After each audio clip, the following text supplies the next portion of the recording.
গীতায় লেখা আছে, যখন তুমি কষ্ট আর কটু কথা দুটো সহ্য করতে শুরু করবে তখন বুঝবে তুমি বাঁচতে শুরু করেছো। যদি ভগবান আপনাকে অনেক বেশি অপেক্ষা করাচ্ছেন তাহলে প্রস্তুত থাকুন, তিনি আপনাকে যা চেয়েছেন তার চেয়ে অনেক বেশি দিতে চলেছেন। জীবন নিয়ে বেশি ভাববেন না, যিনি আপনাকে জীবন দিয়েছেন তিনি কিছু না কিছু ভেবেই দিয়েছেন। শ্রীকৃষ্ণ বলেছেন, কাউকে দুঃখ দিয়ে আমার কাছে সুখ কামনা করো না, আর কাউকে যদি ক্ষণিকের জন্য সুখ দাও তবে তোমার দুঃখ নিয়ে চিন্তা করো না।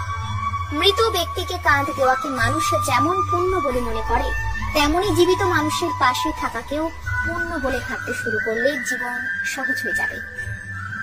আমাদের অকারণে কোনো মানুষের সাথে দেখা হয় না, আমরা কিছু মানুষের থেকে শিক্ষা পাই আর কিছু মানুষের থেকে জ্ঞান পাই।